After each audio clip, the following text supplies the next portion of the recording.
In a world that's bright, come take a seat on the bean. We gather where laughter meets. Every Tuesday's a trip. Come share your flair. In this warm embrace, there's love everywhere. Talk it out, all vibes alright. Nobody's wrong in our light tonight. So join us in this cozy space. We're talking it out, with love we embrace.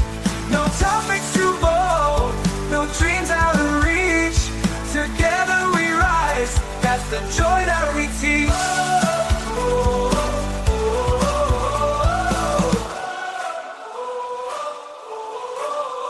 From stories of pride to journeys of heart, we celebrate life, each unique part. A safe haven here, where spirits soar free. Together we rise, that's the joy that we teach. Let the colors shine bright in the warmth of the night. So join us in this cozy space. We're talking it out, with love we embrace. No topics too bold, no dreams out of reach. Together we rise, that's the joy that we teach. Let the colors shine bright in the warmth of the night. So join us in this cozy space. We're talking it out, with love we embrace. No topics too bold, no dreams out of reach. Together we rise, that's the joy that we teach. With each word we share, we bring the light. Join the talk show, let your heart take flight.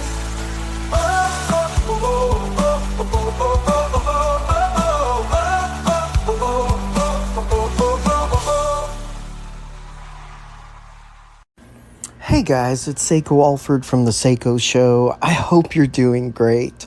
I am here at my home in Goodlettsville, and I've got this ceiling fan on, and I've got the window unit on. And so if you hear buzzing and crackling and swaying, it's not only me, but it's also the AC units. Today, I'd like to talk about when you feel like you're depleted and you're down and out, because that's kind of where I'm at. And you know that I'm always telling people, however you're feeling emotionally, mentally, physically, etc., that's valid. I want to affirm that whatever you say that you are feeling is okay. And you should have your moment to cry, and you should have your moment to smile and laugh. But sometimes when people see you down or crying, etc., they say, oh, don't feel bad. Oh, don't cry. And I try not to do that. I'm guilty of it, but I try not to do that, because venting, crying, it turns into healing and medicine. And that's what I firmly believe in. It's helped me these last 4 years with the journey of testicular cancer and surveillance. So the idea came to me for this episode. We were invited to see a buddy kind of do a songwriter showcase. And it was at a place we had never been to. We've heard great things about this place. We just haven't been to it. Michael and I are, in our 50s, and we're just slightly in the lower gear. So it really takes a lot for us to plan. We're always so busy. If I'm not home on my sofa trying to make myself feel less triggered and overstimulated from the airplane, and if Michael's not dealing with some sort of prayer request or emergency, when he's not on the pulpit, he's in his car, on the phone, at a hospital, at a funeral home. So it's a 24/7 full-time job. So if I'm not flying and he's not ministering, we are trying to recharge the home batteries. And so it's extremely rare for us to do something last minute. We love when that happens. I love it when someone says, hey, what are you guys doing in 20 minutes? Do you want to go grab some ice cream or something? And we'll say, yes, actually, right now we're okay. Let's do it. But for us to plan something, even a week out, it's pretty tough. For me, it's 6 weeks out because of my flights. My schedule is all over the place as a flight attendant. So even after 28 years. So we had a buddy ask us to go and listen to him sing, and we're getting to know his small circle of friends. So that's always nice. But even though I was there and I was smiling and I was trying to be in the moment and not think about being outside, y'all know that I hate southern weather. I hate humidity. I'm not from here. And so I'm allergic to it. So I don't like the outside, much less humidity. But I was just trying to be in the moment. I said, don't be negative.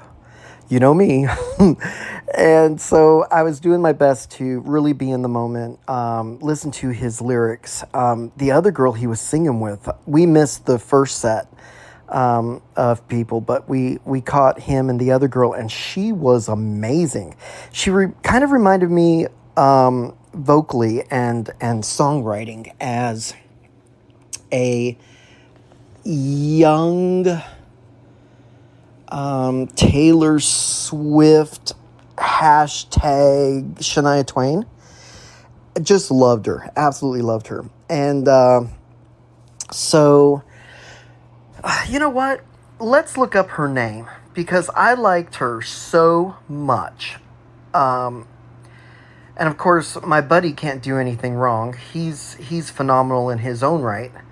Let me look up what her name was, just so we can throw out and support those wonderful songwriters. Her name was Dana Baker, Dana Baker. It says that you can find her at Dana Baker Music on the gram. So check her out over on Instagram. And of course, my buddy that I'm talking about is Anthony Wade. He's been on the show several times. He has done several church benefits for us at Christmas time. You can find him at Anthony Wade 100 at Instagram. But so I'm there in the moment. I'm listening to everything, and I'm enjoying it, to the best of my ability. They're both so talented. There's really something about watching someone perform from their soul, from their bones, of something that they created musically and lyrically, and then to perform it outside in the elements, and then also to perform it in front of a group, an audience, kind of an unplugged, simple setup. I just give them props. I give every single one of them props. It blows my mind, that caliber of talent. So while we're driving down there, of course, Michael and I are having a moment. He's driving. We're going to a new place. He can't do parallel parking. And I want to do street parking so it doesn't cost us anything. And so we're kind of doing the loop-de-loop. He's tried a couple times to parallel park. It's not working out. There's people behind us. You know how all that goes when you're like, we are running late. Because I originally told Anthony we weren't going to make it. But I love songwriting showcases. So we were like, let's do it. So we got done with Michael's stuff and flew down there. So we're circling 6th Street in Germantown. And I said, enough, we're going to be late, just enough. Go pay for the parking. So we pulled into a place that it was actually reasonable. It was only $26. And so we parked, and we were actually next door to the place. It's called Frankie J's. If you have never been there and you're here in Middle Tennessee or Metro Nashville, you've got to go. It's such a great place. Their Facebook page, they work really hard to keep it current. They're always posting a monthly calendar. There's something to do every single night. They have parties. They have dress-up themes. They have a masseuse on site. The Bartender was amazing. The drinks are cheap, high quality place. And so it really felt like we walked into someone's house. And it was very laid back. We felt safe. We felt seen, et cetera, et cetera. So right when we walk in, Michael and I are all verklempt because we were late and we told them that we weren't probably going to make it. And then the parking, you know how it is. So we go in, and within 10 seconds, this guy comes up to me and says, "Hi, how are you? Are you visiting?" And we said, no, not visiting. We're from here. We live in Goodlettsville. And he's like, "Oh, okay. Well, is this your first time here?" I said, "Yeah, first time here, and we're just going to grab some drinks. My buddy Anthony's going to sing outside in just a minute, so we're going to grab a first round and head out there for the show." And he was so nice. I think his name is Chase. I'm not sure, but he's in charge. There was another room off the bartending room where they were having game night or cards night. They were playing Magic the Gathering, and so he and I started up a conversation about that. And he was just so nice. And I thought, my Lord, we just walked in here. I'm still grieving my father. I'm not in the best of moods mentally. And so for someone to say, "Hey, I've never seen them in here, and I like this place, and I'm going to go make friends," that was ballsy of him, and I give him props for approaching strangers. That's really great. I try to do that as well when I can. And so we were talking to him, and we ran into our friends and did the hug, kiss thing, got the drinks, went out and had the show. And of course, I am sweating profusely. You know me, allergic to the humidity and the bugs and everything else. And so when we came in, it was a straight shot to the door to get out because I was all sweaty and nasty, and just wanted to get to the car and get home for a shower. But Michael said he noticed that he was trying to get our attention, and he was waving at us to maybe try to stop us from more conversation. And I thought, well, dang, if I hadn't have sweated the way I did, I would have gone in there and made friends. And that brings me looped back to what I'm trying to discuss today. Even when you are depleted and you do not feel like socializing, but you have to support someone because you love them, and we love Anthony, we made it a point that night to get down there and support him. And we had great time. It was just, about an hour and a half, and we were out of there. But the thing I want to touch on is, even when your spirit is broken, and right now I'm grieving, I'm broken.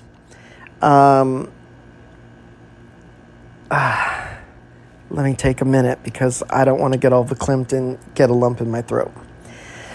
Let me pause and I will be right back. Okay, so when you just feel like you're at your moment of despair, but you also have obligations, it's okay to be in public when you're grieving. It absolutely is. And so we went and we listened to him. And we had people approach us. All of Anthony's friends are just warm, open-minded, beautiful people. Some are allies, some are gay, some are other things. And we just loved on them. They loved on us. We had a great time. We laughed. We drank. I had some old fashions. A couple people were having just ice water. Some other people were having espresso martinis and limeade, cherry limeades. And we had a great time.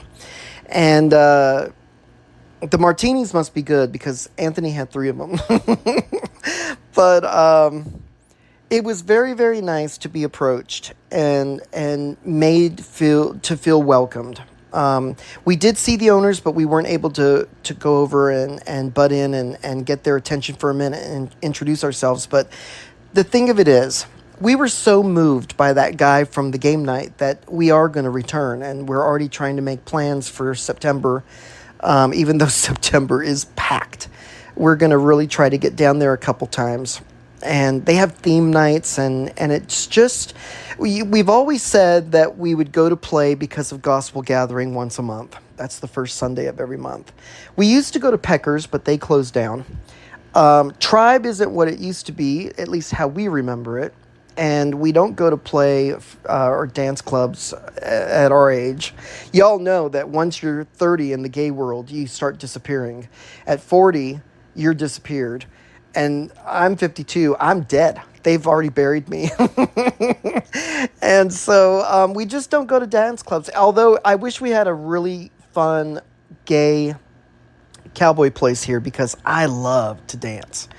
And but anyway, so we love Canvas. We primarily go there on Monday nights. And actually, the guys that I ran into on one of my flights that recognized me because of my voice, they said they go to Canvas often too. I forget y'all's names, but if you guys are listening, maybe we'll run into each other and try to make some friendships, build some bridges. But what I'm trying to get at is even when you're at your lowest place and you just say, I don't know, I just don't know if I can make it to that function, push yourself, because I think when you challenge yourself in a bad situation, it makes you feel better. And when I left, now this isn't the whiskey talking, but when I left, I did feel better. It felt good to take my mind off things, kind of disconnect. And it was a lot of fun there. And so we're definitely planning on going back. To the gentleman that welcomed us and came over to us, God, I hope we meet you again. You were so nice and very open. And so that was really, really nice. I think venting and crying and all that, it turns into healing and medicine. And when you can make yourself better in any way possible, do it. Every day gets better for me, but I'm still grieving the loss of a parent, and that's a hard thing. But even when you are completely down and out, and you feel like you're completely stripped of everything, you still have to try. What did Harvey Milk say? You got to give them hope. I have hope for my future. I have hope that we're going to make more friends. Michael and I have always been put into a box that's been kind of challenging. And you know me, I'm an open book. I tell it like it is. I'm a Yankee, and and even though it may come off a little salty, because that's what y'all say around me around here, is that I'm a little salty or loudmouthed, I just say the truth.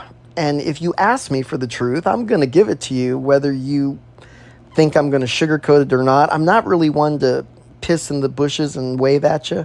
I will tell you to your face the truth. And sometimes that stings, and I'm sorry, but you asked me my opinion, and I'm a truthful person. I'm an open book. Why lie? I have enough problems of my own. So I've always been like that. And so the honest thing is that Michael and I have a hard time as a couple making friends. We're not looking for only couple friends. We're not looking for only older friends. We're looking for friends.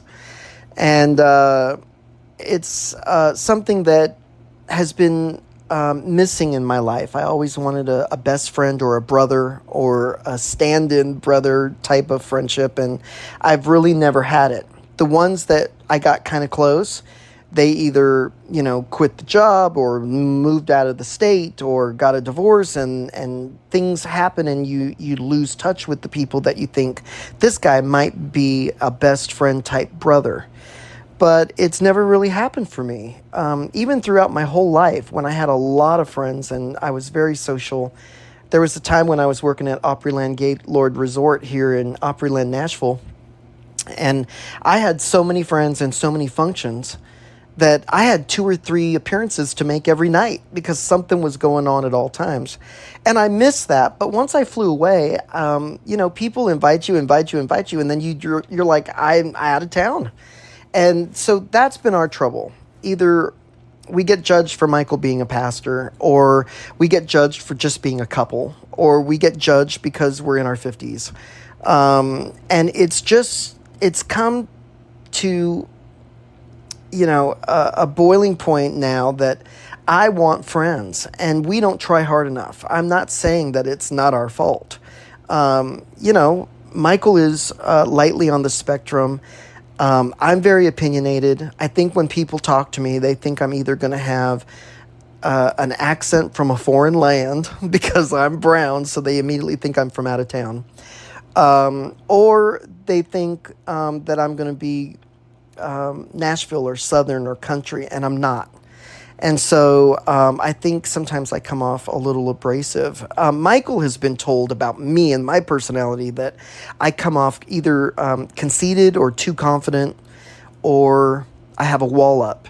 And that might be because of my job. You know, on the plane, I have no supervisor, I have no break room, I have no escape. I have to look like I'm trying to comfort you and give you that Diet Coke and the 4 pretzels, but also I'll be able to pull you out of a crashed plane and yank you out of that burning plane, or get you somehow into the raft, and we'll wait for help. I have to look like I'm in charge, because if not, I could lose control of any situation, hijacking, drama, etc. So maybe because I poise myself a certain way that I am confident in my job, it might, after 28 years, bleed into my personal life. I'm not sure. But whatever people see in me, in a negative context, I'm working on it. I'm journaling, I'm podcasting, I'm venting. I'm telling y'all everything just as like if you're sitting here in front of me. And you know that this show is recorded live, no editing. What you hear is what you get.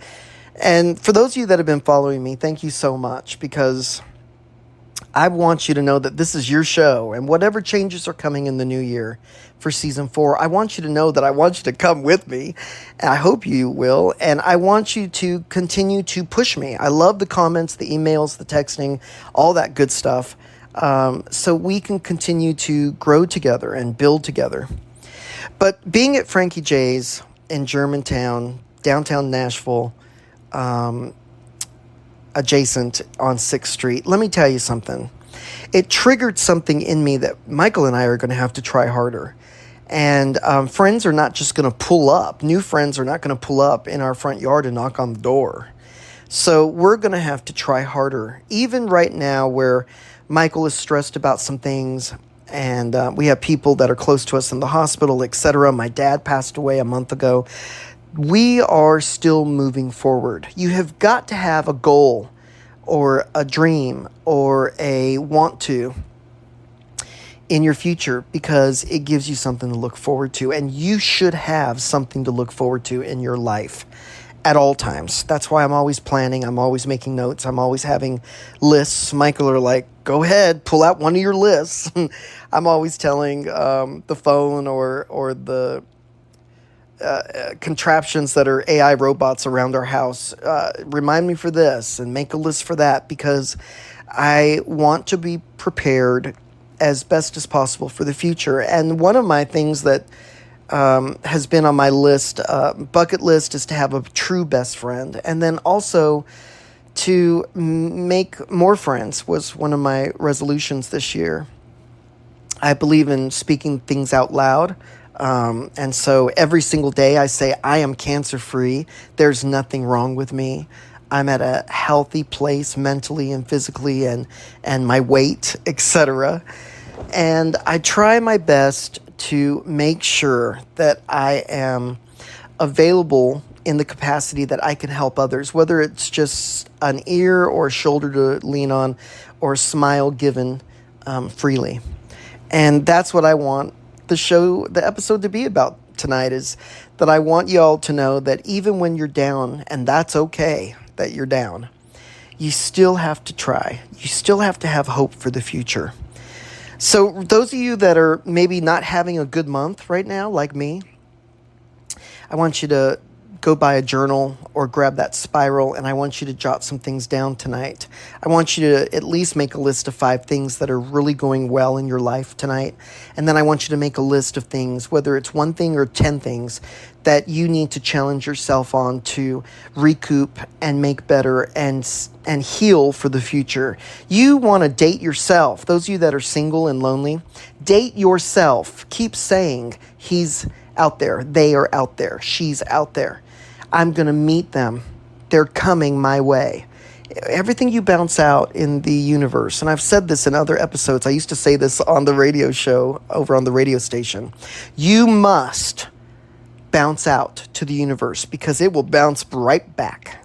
to you. So if you continuously say, I'm so sick, I'm so lonely, I'm so broke, that's going to bounce back. So you need to continuously say audibly out of your mouth using your tongue so your ears hear through the soul that you are happy, content, abundant, healed, whole, and ready. Ready for what's coming in the future. Because the future holds good and bad. It's peaks and valleys, right, y'all? You have to be prepared for either one. And life's a roller coaster, isn't it? And Lord knows I've been stuck on these loop-de-loops. And so I'm kind of ready to move on. Remember the show I did on Little Big Town's new single, Hey There Sunshine? Go listen to that.